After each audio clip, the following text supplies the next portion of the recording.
حقیقت پہ لکھ دیا،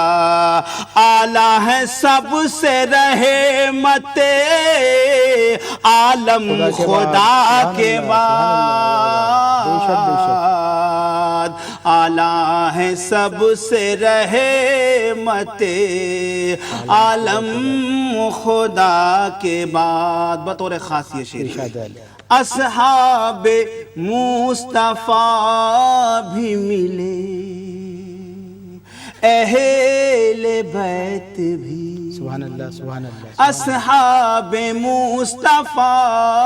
بھی ملے، اہل بیت بھی، کیا چاہیے بھی اور بھلا اس عطا کے بعد، کیا چاہیے بھی اور بھلا اس عطا کے بعد، نعت نبی لبوں پہ ہے، حمد خدا کے بعد۔ بہت شکریہ محترم حنان فہمی صاحب، بے انتہا شکر گزار ہیں آپ کے کہ آپ نے یہ مبارک سعادت حاصل کی۔ ناظرین اکرام، جیسا کہ میں نے عرض کیا تھا کہ ہمارے ساتھ آج بہت معروف عالم دین مفتی شہر محترم ابوالعرفان فرنگی ملی صاحب تشریف رکھتے ہیں، تو آئیے گفتگو کے سلسلے کو جاری کرتے ہیں، آغاز کرتے ہیں گفتگو کا۔ محترم، جشن میلاد النبی کے تعلق سے بہت سی روایتیں ہیں، بہت سی حکایتیں ہیں، بہت کچھ لکھا گیا ہے، لیکن ہم اپنے ناظرین کو بتانا چاہتے ہیں کہ جس وقت آپ کی ولادت مبارک رونما ہوئی تو اس وقت جو منظرنامہ تھا فضا کے حوالے سے وہ کیا تھا، اور کیا پیغام فضاؤں نے دیا تھا جب آپ تشریف لائے تھے اس جہان میں؟ بسم اللہ الرحمن الرحیم، نحمدہ و نصلی علی رسولہ الکریم۔ 12 ربیع الاول کی تاریخ ساری کائنات کے لیے ساری عیدوں سے بڑھ کر کے عید ہے، اس لیے کہ آج کے دن ہمارے نبی صلی اللہ علیہ وسلم حضرت محمد مصطفیٰ صلی اللہ علیہ وسلم، جن کے بارے میں اللہ تعالیٰ نے ارشاد فرمایا ہے وَرَفَعْنَا لَكَ ذِكْرَكَ، اے ہمارے نبی ہم نے آپ کے نام کو بہت بلند فرمایا ہے، اور اسی کے ساتھ یہ بھی فرمایا ہے کہ وَمَا أَرْسَلْنَاكَ إِلَّا رَحْمَةً لِلْعَالَمِينَ، ہم نے آپ کو تمام عالموں کے لیے رحمت بنا کر بھیجا ہے۔ تو آج 12 ربیع الاول کو دوشنبے کے دن صبح صادق کے وقت جناب رسالت مآب صلی اللہ علیہ وسلم کی پیدائش مبارکہ ہوئی، اور روایتوں میں لکھا ہے کہ جس وقت آپ کی پیدائش مبارکہ ہوئی تو آپ کی والدہ محترمہ کو کچھ زیادہ تکلیف کا احساس نہیں ہوا، بلکہ کوئی شخص آیا اور اس نے آپ کو کوئی پینے کی چیز دی اور آپ نے اس کو پیا، اس نے پھر کہا کہ آپ اور پیجئے، اس طرح سے 3 مرتبہ آپ نے بہت چھک کر کے وہ شربت یا دودھ پیا۔ اس کے بعد نبی کریم صلی اللہ علیہ وسلم کی تشریف آوری جس وقت ہوئی ہے تو روایتوں میں یہ بات پائے ثبوت کو پہنچی ہے کہ حضرت بی بی فاطمہ کے لیے سارا عالم روشن ہو گیا، اور ایک ایسی روشنی پیدا ہوئی کہ جس کی وجہ سے حضرت آپ کی والدہ صاحبہ کو بصرہ اور کسرا کے محلات جو تھے وہ روشن نظر آئے، اور ایک نور کی کیفیت طاری ہو گئی۔ اس حالت میں آپ تشریف لائے۔ آپ کی تشریف آوری کے بارے میں بھی بتایا گیا ہے کہ جب آپ تشریف لائے ہیں تو آپ سربسجود تھے، اور آپ کی انگشت شہادت جو تھی وہ اوپر کی طرف اٹھی ہوئی تھی، جو وحدانیت کا ثبوت دے رہی تھی، اور آپ کی زبان مبارک پر امتی امتی کی صدائیں آ رہی تھی۔ یہ بھی روایتوں میں لکھا ہوا ہے کہ جب آپ تشریف لائے ہیں تو ایک ابر کا ٹکڑا جو تھا وہ آپ کو لے کر کے غائب ہو گیا۔ جتنے بچے ہیں وہ پہلے اپنی ماں کی گود میں آتے ہیں، لیکن یہ رحمت للعالمین ایسے تھے کہ جو بجائے اپنی ماں کے گود میں جانے کے وہ ابر جو تھا آپ کو لے گیا، اور اس نے شمال سے جنوب، مشرق سے مغرب تک کے دریاؤں میں، پہاڑوں میں آپ کو سیر کرائی، تاکہ ساری کائنات یہ جان لے کہ ان کے لیے رحمت کا جو سبب ہے وہ آج تشریف لا چکا ہے۔ سارے جگہ میں گھومنے کے بعد تب آپ اپنی والدہ محترمہ کے آغوش رحمت میں پہنچے۔ محترم، بہت خوبصورت گفتگو کا آغاز کیا آپ نے۔ میں جاننا چاہتا ہوں، اپنے ناظرین کو بتانا چاہتا ہوں کہ فضاؤں نے گواہی دی آپ کی آمد کی، پہاڑوں نے آپ کے ترانے پڑھے، شجر و حجر نے کلمہ پڑھنا شروع کر دیا، جو ہماری مقدس روایتیں ہیں، مقدس حکایتیں ہیں، وہ کیا پیغام دے رہی تھی اس وقت جس وقت آپ تشریف لائے تھے، خاص طور سے اس حوالے سے جو کہ حدیثوں میں بیان کیے گئے ہیں، جو کہ روایتوں اور حکایتوں میں بیان کیے گئے؟ دیکھیے، جو صحیح روایات ہیں اس میں یہ لکھا گیا ہے کہ آپ کی پیدائش سے پہلے ساری جنتوں کو سجایا گیا اور حوروں نے آرائش کی، تمام کائنات سجائی گئی، ہر جاندار اور بے جان مخلوق خوشی سے جھومتی تھی، ایک دوسرے کو مبارکباد دیتی تھی اور خوشخبری دیتی تھی کہ دیکھو ہم سب لوگوں کے لیے جو رحمت بن کر کے آنے والا ہے وہ تشریف لے آیا ہے۔ یہاں تک کہ پرندے جو تھے وہ بھی ایک دوسرے کو مبارکباد دیتے تھے کہ دیکھو اس گھڑی میں ہم سب کا رہنما ہم سب لوگوں کے لیے رحمت بن کر کے آنے کے لیے تشریف لے آیا ہے، اور ساری کائنات جو تھی وہ خوشیاں منا رہی تھی۔ اور جن لوگوں نے دیکھا، یہاں تک کہ دیکھا گیا کہ کعبہ جو تھا وہ بھی سربت سجود نظر آ رہا تھا، اور آپ کی والدہ صاحبہ کی خدمت میں حوران جنت موجود تھیں جو وہاں سے لباس بھی لے کے آئی تھیں، اور ان کے ہاتھ میں تشت تھے جس میں سے مقدس پانی تھا جس سے ان کو نہلایا گیا۔ تو اس طرح سے وہ رحمت للعالمین جس کے لیے اللہ تعالیٰ نے اپنے فضائل بیان کیے ہیں قرآن مجید میں تو سمجھتا ہوں کہ قرآن مجید کی بہت سی آیتیں جو ہیں وہ صرف نعت نبی صلی اللہ علیہ وسلم کے اوپر ہیں، اور جیسے کہ میں نے ابھی کہا کہ ان اللہ و ملائکتہ یصلون علی النبی، اللہ تعالیٰ اس کے تمام فرشتے نبی صلی اللہ علیہ وسلم کے اوپر درود و سلام بھیجتے ہیں، اور پھر یہ بھی فرمایا کہ اے ایمان والو تم بھی بہتر سے بہتر طریقے سے آپ کی خدمت میں درود و سلام بھیجو۔ تو یہ درود و سلام بھیجنے کی نہ اللہ کو کوئی حاجت ہے نہ ہمارے نبی کو کوئی حاجت ہے، لیکن ایک امتی ہونے کی حیثیت سے اگر ہم آپ کی بارگاہ میں درود و سلام بھیجتے ہیں تو آپ سے ایک تعلق پیدا ہو جاتا ہے۔ ہر غلام کی یہ خواہش ہوتی ہے کہ وہ اپنے مالک کی نظر میں بہتر سے بہتر ثابت ہو اور اس کا کرم اور اس کی رحمتیں اس کے اوپر برسیں۔ تو جب ہم درود و سلام پڑھتے ہیں یا میلاد شریف کی محفلوں میں درود و سلام پڑھا جاتا ہے، قرآن کی آیتیں پڑھی جاتی ہیں، نبی صلی اللہ علیہ وسلم کی حمد و ثنا کی جاتی ہے، اور آپ نے اپنی امت کو جو حلال و حرام کا پیغام دیا ہے اس کو آدمی سن کر کے نبی کا سچا امتی بننے کی کوشش کرتا ہے، تو یہ قرآن کے، حدیث کے اور نبی کے فرمان کے مطابق ہے۔ اسی لیے ہمیشہ سے میلاد شریف کی محفلیں منعقد ہوتی رہی ہیں، اور نبی صلی اللہ علیہ وسلم کے اوپر درود و سلام تو ہمیشہ بھیجا جاتا ہے۔ جی، نماز میں آپ دیکھیں گے تو نماز بھی اس وقت تک کہ مکمل نہیں ہوتی جب تک کہ نبی کے اوپر درود نہیں بھیجا جائے۔ اسی طرح جب اذان ہوتی ہے تو اس میں بھی جب تک کہ نبی کا نام نہ آ جائے اذان مکمل نہیں ہوتی۔ تو اس طرح سے اگر آپ دیکھیں تو کائنات کا کوئی لمحہ ایسا نہیں ہے جو نبی صلی اللہ علیہ وسلم کے ذکر سے خالی ہو۔ تو اب اگر ربیع الاول کے مہینے میں خاص طور سے جو آپ کی پیدائش کا دن ہے، اللہ تعالیٰ کے شکرانے میں نبی صلی اللہ علیہ وسلم سے اپنا تعلق جوڑنے کے لیے ہم یہ سب کام کرتے ہیں، نیکیاں کرتے ہیں، بھلائیاں کرتے ہیں، تو یہ ہماری بندگی ہے۔ اور اللہ تعالیٰ نے کہا بھی ہے وَأَمَّا بِنِعْمَتِ رَبِّكَ فَحَدِّثْ، کہ اللہ تعالیٰ نے جو تم کو نعمتیں عطا فرمائی ہیں تم ان کو بیان کرو۔ اور یہ بھی کہا ہے کہ لم یشکر اللہ من لم یشکر الناس، کہ وہ آدمی شکرانہ ادا ہی نہیں کر سکتا ہے اپنے رب کا جب تک کہ اپنے محسنوں کا شکرانہ نہیں ادا کرے۔ تو یہ ربیع الاول کی محفلیں جو ہیں وہ اللہ تعالیٰ اس کے رسول کی خوشنودی کے لیے ہے، اور ہمارے حق بندگی اور اطاعت کا اظہار کرنے کے لیے ہے، اور اس میں ہمیشہ سے لوگ کوشش کرتے آئے ہیں اور اب بھی کوشش کرتے ہیں، اور انشاءاللہ تا قیامت یہ محفلیں منعقد ہوتی رہیں گی۔ ناظرین کرام، وقفے کے دوران بہت سے کالر ہم سے جڑے ہیں، بہت سے لوگوں نے نعت مبارک کی فرمائش بھی کی ہے، جو کہ ہم ابھی فہمی صاحب سے درخواست کریں گے۔ بہت سے سوالات بھی ہمارے پاس آ گئے ہیں۔ میں یہاں پر یہ عرض کرتا چلوں کہ جب علامہ اقبال نے شکوہ اور جواب شکوہ لکھا تھا تو بہت سی تنقیدیں، بہت سے تبصرے ہوئے تھے۔ علامہ نے جب بزبان آدم کہا کہ تھے ہم ہی ایک تیرے مار کا آراؤں میں، خشکیوں میں کبھی لڑتے کبھی دریاؤں میں، دی اذانیں کبھی یورپ کے کلیساؤں میں، کبھی افریقہ کے تپتے ہوئے صحراؤں میں، شان آنکھوں میں نہ جچتی تھی جہاں داروں کی، کلمہ پڑھتے تھے ہم ہی چھاؤں میں تلواروں کی۔ بہرحال جب یہ شکوہ کیا گیا تو بہت سی تنقیدیں کی گئیں، فتوے بھی دیے گئے، علامہ کو تصدیق کا سامنا بھی کرنا پڑا، لیکن جب اس کا جواب سامنے آیا تو بہت ہی خوشگوار جواب تھا کہ خودکشی شیوا تمہارا وہ غیور و خوددار، خودکشی شیوا تمہارا وہ غیور و خوددار، تم اخوت سے گریزاں وہ اخوت پہ نثار، تم اخوت سے گریزاں وہ اخوت پہ نثار، تم ہو گفتار سراپا وہ سراپا کردار، تم ہو گفتار سراپا وہ سراپا کردار، تم ترستے ہو کلی کو وہ گلستاں بکنار،